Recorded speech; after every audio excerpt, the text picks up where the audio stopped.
Media को अकड़ दिखाने वाली रिया से लगातार सीबीआई पूछताछ कर रही है और उन सवालों के जवाबों को तलाशने की कोशिश कर रही है जिनके पीछे बड़ा राज छुपा है। अभी तक सीबीआई 26 घंटे की पूछताछ कर चुकी है और आज भी रिया से पूछताछ का लगातार चौथा दिन है। लेकिन रिया जो इस केस में मुख्य आरोपी है, उसका वो चेहरा अब दुनिया के सामने आ रहा है जिसे देखकर यकीन हो गया है कि गड़बड़ झाला तो जरूर है। सुशांत केस में जो सबूत और जो बयान सामने आ रहे हैं, उससे अब पक्का हो गया है कि रिया गैंग ने प्लानिंग के तहत इस बड़ी घटना को अंजाम दिया।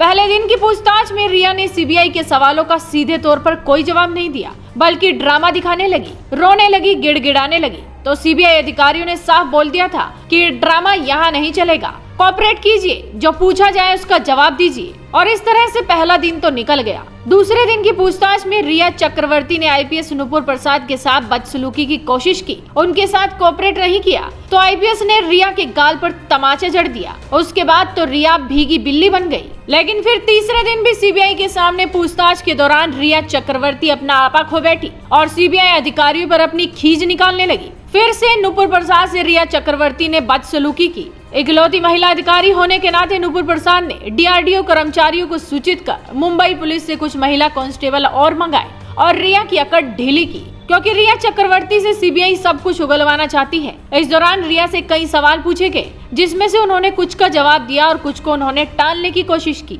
एक वक्त ऐसा भी आया जब रिया कुछ सवालों पर भड़क उठी। खबरें तो ये भी आ रही है कि पूछताछ के दौरान रिया चक्रवर्ती का व्यवहार सीबीआई अधिकारियों के साथ बिल्कुल भी अच्छा नहीं रहा। जब अधिकारियों ने ड्रग्स को लेकर रिया से सवाल किया तो वो भड़क गई। इस सवाल का रिया ने सही से जवाब नहीं दिया, बल्कि उल्टा गुस्सा होने लगी। इसके अलावा सीबीआई ने रिया को सैमुअल मिरांडा के सामने बैठाकर भी पूछताछ की, तो सैमुअल ने ऐसे कई राज उगले जिससे रिया की मुश्किलें बढ़ गई हैं। पहला सवाल सीबीआई ने पूछा, सैमुअल ने मुंबई पुलिस को बताया था कि रिया अक्सर सुशांत के कार्ड से ही शॉपिंग करती है। सैमुअल ने कबूल किया कि सुशांत के डेबिट कार्ड का पिन उसने रिया को दिया था। इस पर रिया से जवाब मांगा गया। रिया ने कहा कि सुशांत ही शॉपिंग कराता था। दूसरा सवाल, सैमुअल ने यह भी बताया था कि रिया और श्रुति सुशांत के फ्लैट का सामान बेच रहे थे। क्यों बेच रहे थे, इस पर भी जवाब तलब किया गया। रिया ने कहा कि गैर जरूरी सामानों को घर से हटाया था। तीसरा सवाल, सैमुअल और रिया से पूछा गया कि सुशांत को बांद्रा कार्टर रोड वाले घर में डर क्यों लगता था। उसके बारे में सुशांत ने क्या बताया, तो सैमुअल और रिया के बयान में फर्क मिला। रिया ने कहा कि सुशांत को घर में भूत प्रेत का साया दिखता था और वो सो नहीं पाता था, तो वहीं सैमुअल ने कहा